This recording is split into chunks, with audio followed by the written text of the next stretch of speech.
మన జీవితాన్ని కూడా దేవుడంట చాలా జాగ్రత్తగా పట్టుకున్నాడు.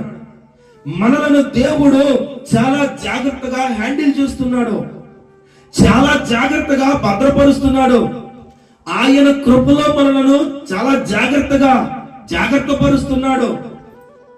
గట్టిగా పట్టుకుంటే పగిలిపోతామని, అలాగని లూజుగా పట్టుకుంటే జారిపోయి కింద పడతామని, నేలను తాకగానే పగిలిపోతామని, ఇంకా ఎవరికి ఉపయోగకరముగా లేకుండా ఈ జీవితం వ్యర్థంగా పోతుందేమోనని దేవుడు మన జీవితాలను చాలా జాగ్రత్తగా, అదే విధముగా మన జీవితాన్ని కూడా దేవుడంట చాలా జాగ్రత్తగా పట్టుకున్నాడు. మనలను దేవుడు చాలా జాగ్రత్తగా హ్యాండిల్ చేస్తున్నాడు, చాలా జాగ్రత్తగా భద్రపరుస్తున్నాడు. ఆయన కృపలో మనలను చాలా జాగ్రత్త పరుస్తున్నాడు.